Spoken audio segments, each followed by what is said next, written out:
This is the world of close air support, where survival depends on precision, patience, and brutal honesty about what war really demands. And no aircraft embodies that reality more than the A-10 Thunderbolt 2. At first glance, it looks awkward, almost outdated. It flies slower than modern fighters. It was never meant to win air shows or dogfights. Yet for decades, it has earned something far more valuable than admiration. Trust. Trust from soldiers pinned down under fire. Trust from Warthog, commanders who need engage. results, not spectacle. By the early 1972nd, another fear loomed large in American military planning. Full mobilization. Across Europe, intelligence estimates warned of massive Soviet armored formations poised to surge westward in the event of war. Thousands of tanks, moving fast, protected by air defenses, threatened to overwhelm NATO ground forces.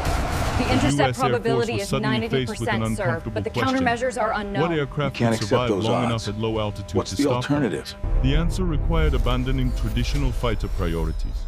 This new aircraft would not chase speed records. It would not rely on elegance or cutting-edge materials. Instead, it would be built around three brutal requirements. It had to fly low and slow, absorb punishment, and deliver devastating firepower with precision. That philosophy shaped every aspect of its design. Straight wings replaced swept ones, prioritizing lift and stability over speed. The aircraft was optimized for subsonic flight, allowing pilots to loiter above the battlefield for extended periods rather than make fleeting attack passes. This was not about domination of the sky. It was about domination of a few critical square miles of ground. Survivability was treated as a design principle, not an afterthought. Engineers assumed the aircraft would be hit repeatedly. Instead of fragile composites, they relied on thick aluminum alloys and redundant systems. Control cables were routed in ways that allowed the aircraft to remain flyable even after severe damage. Components were made interchangeable to simplify battlefield repairs. The goal was not to avoid danger, but to endure it. At the heart of this concept was a singular focus on close air support. Pilots needed visibility, control, and the ability to identify targets with certainty. Every decision, from the low-mounted wings to the placement of the engines, reflected the understanding that mistakes at low altitude are unforgiving, and hesitation can be fatal for troops below. The result was an aircraft that looked nothing like the sleek fighters of its era. It appeared almost stubbornly utilitarian, as if shaped by necessity rather than ambition. Yet that awkward appearance concealed a deliberate response to the realities of modern warfare. What emerged was not merely a plane, but a philosophy that the most valuable weapon on the battlefield is the one that arrives when it is needed most, stays when others must leave, and accepts risk so that soldiers on the ground do not have to face it alone. War has a way of stripping theory down to its essentials. Blueprints and specifications mean little once bullets start flying. For this aircraft, the true test came not in laboratories or exercises, but in the dust and chaos of real combat. On the 6th of April 2003, near Baghdad, that test arrived. A sandstorm choked the battlefield. Reducing visibility to the bare minimum, enemy armored units were advancing toward Task Force 2/69 near a bridge over the Tigris River. With ground forces pinned in place, time was running out. Under normal circumstances, most aircraft would have turned back. Conditions were simply too poor. But this was not a normal aircraft. Leading a flight of a 10 Thunderbolt 2, Lieutenant Colonel Raymond T. Strasburg pressed forward.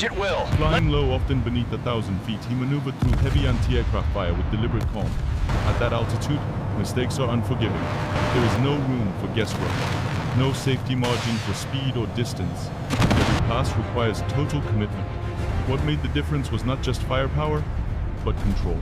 The aircraft's ability to fly slowly allowed Strasburger to positively identify targets, separate enemy armor from friendly units, and make repeated attack runs from the same direction.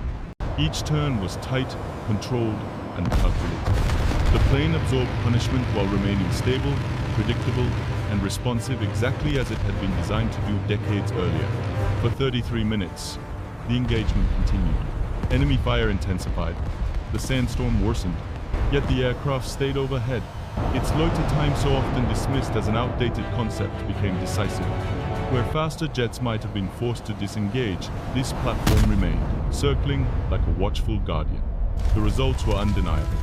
3 T-72 main battle tanks and 6 armored personnel carriers were destroyed. An armored force, roughly the size of a battalion, was broken apart. Move up, More let's go! importantly, the advance against friendly ground troops was Keep halted. that momentum! Task Force 2/69 was able to complete its mission and continue the encirclement of Baghdad. For the soldiers below, the experience was transformative. One commander later described the arrival of these aircraft as a moment of pure relief. Other jets were effective, he acknowledged, but this one inspired confidence. As long as it remained overhead, maneuvering and attacking, ground forces felt free to move, to fight, and to survive. This engagement did more than validate a single aircraft. It confirmed a philosophy of warfare that many believed had become obsolete. In an age obsessed with speed and precision from afar, it proved that there was still a place for an aircraft willing to fly low, take risks, and stay with the fight until the outcome was decided. Power on the battlefield is never free. Every advantage carries a price, and for this aircraft, that price was paid in constant exposure to danger. Its greatest strength, operating low, slow, and close to the fight, was also its most enduring vulnerability. At the center of its destructive capability was a weapon that defined the entire airframe. The GAU-8 Avenger was not simply mounted onto the aircraft. The aircraft was built around it. Firing massive 30mm rounds at extraordinary rates, the cannon delivered overwhelming force against armored vehicles. When used correctly, it could tear through steel and shatter formations that once seemed unstoppable. But this level of firepower demanded proximity. To be effective, the aircraft had to descend into the envelope of enemy air defenses. Small-caliber anti-aircraft guns, shoulder-fired missiles, and concentrated ground fire were constant threats. Engineers had anticipated this reality. Redundant flight controls, armored systems, and damage-tolerant structures allowed the aircraft to absorb punishment that would destroy others. Even so, survivability did not mean invincibility.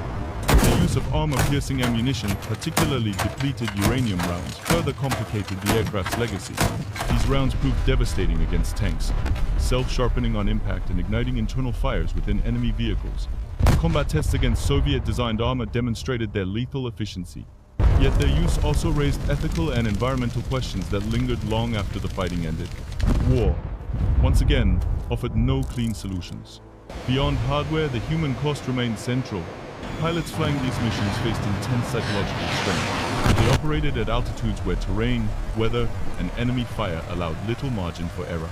Decisions were made in seconds, often with friendly forces dangerously close to enemy targets. A single misjudgment could have catastrophic consequences. For ground troops, the aftermath of such engagements was equally sobering. The battlefield, once dominated by advancing armor, was often left silent. Burned vehicles, scattered debris, and the unmistakable signs of violence resolved through overwhelming force. Tactical success did not erase the reality of lives lost or the long shadows cast by modern warfare. These realities forced military planners to confront uncomfortable truths. While the aircraft excelled in close air support, evolving air defense systems threatened to make such low-altitude operations increasingly dangerous against technologically advanced adversaries. Survivability, once assured by armor and redundancy, could no longer be taken for granted. Thus, the very qualities that made this aircraft indispensable in past conflicts began to define the limits of its future. It had mastered a specific form of war, one rooted in proximity, endurance, and trust between air and ground forces.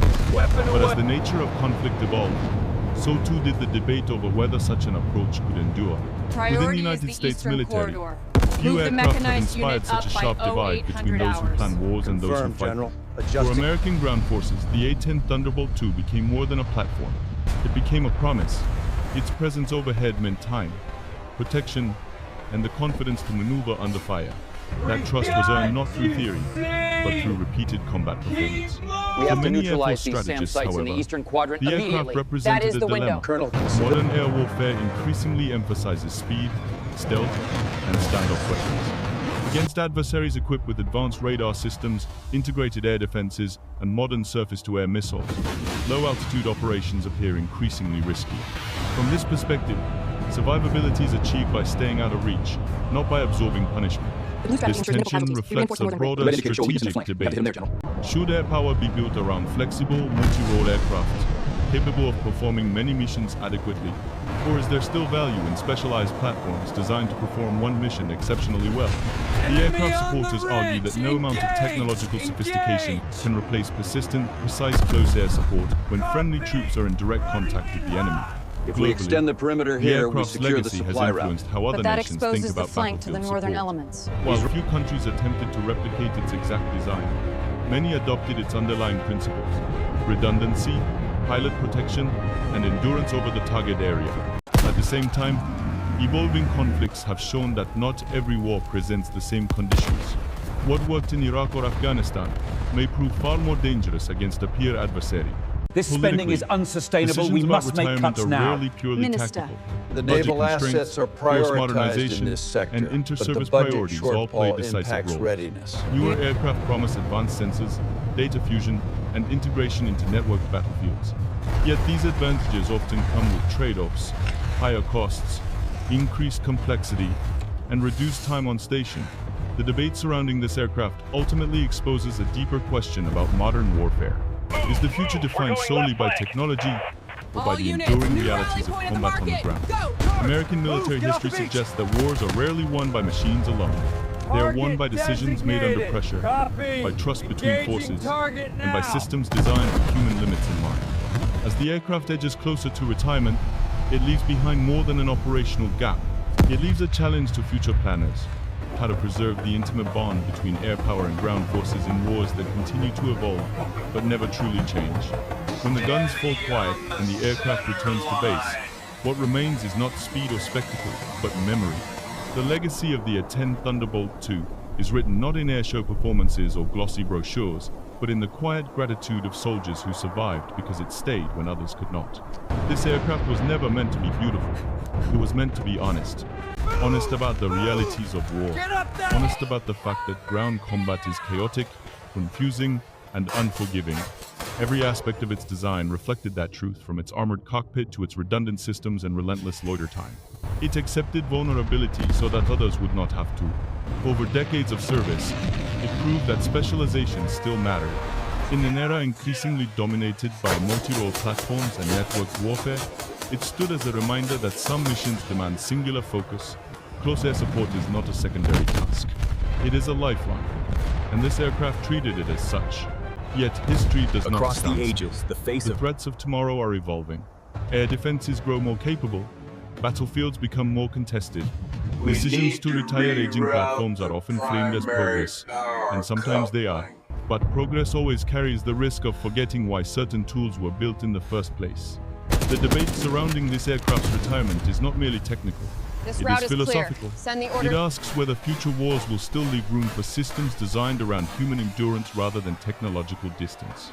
It challenges planners to ensure that, even as warfare becomes more abstract, the bond between air and ground forces is not reduced to data links and standoff distances. All For those systems who green, flew it, Captain. She's ready to fly. maintained it, Thank or you. relied I'll on see it you in a from the few ground, hours. the aircraft's value was never abstract. It was immediate and personal. It meant another chance to move forward, another chance to come home.